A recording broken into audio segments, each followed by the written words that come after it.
Hi, welcome to కమ్మని రుచులు. ఇప్పుడు నేను చేయబోయే రెసిపీ పల్లీల పొడి పప్పుచారు. ఇప్పుడు స్టవ్ వెలిగించుకొని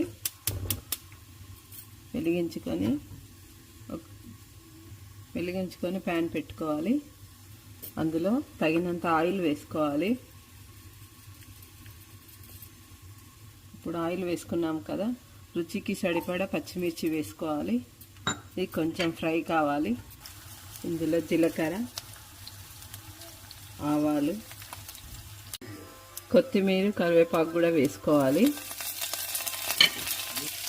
1 కప్పు క్యారెట్ ముక్కలు మంచిగా ఫ్రై కావాలి. ఇందులో మునక్కాయలు కూడా వేసుకోవచ్చండి, ఆప్షనల్, అది కంపల్సరీ కాదు. ఇప్పుడు నానబెట్టి చేసుకున్న చింతపండు పులుసు పోసుకోవాలి. ఇప్పుడు తగినంత ఉప్పు వేసుకోవాలి. కొంచెం బెల్లం వేసుకోవాలి. కొంచెం పసుపు వేసుకోవాలి. మూత పెట్టి మరిగించుకోవాలి.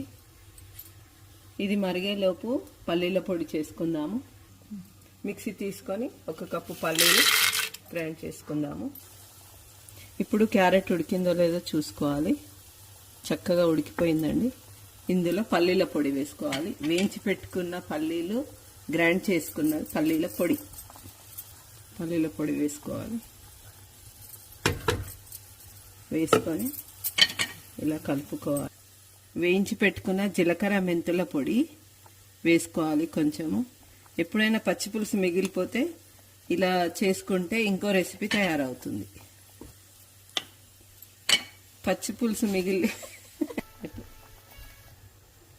ఎప్పుడైనా పచ్చిపులుసు మిగిలిపోతే పల్లీల పొడి వేసి ఇలా మరిగించుకోండి. పల్లీల పొడి పప్పుచారు రెడీ అవుతుంది. ఇది కొంచెం చిక్కగా ఉంది కాబట్టి కొన్ని వాటర్ పోసుకొని మరిగించుకోవాలి. మూత తీసి చూసుకుందాము. ఇప్పుడు చక్కగా మరిగిందండి. చక్కగా మరిగింది. ఇప్పుడు సర్వింగ్ బౌల్లోకి తీసుకుందాం. వేడివేడి పల్లీల పొడి పప్పుచారు రెడీ అయింది. ఇప్పుడు పల్లీలు తినని వాళ్ళు కూడా పప్పుచారు ఇష్టంగా తింటారు. ఇది చాలా కమ్మగా ఉంటుంది. పల్లీలు ప్రోటీన్ కాబట్టి తప్పక ట్రై వేడివేడి అన్నంలో పప్పుచారు పోసుకొని తింటే చాలా కమ్మగా ఉంటుంది.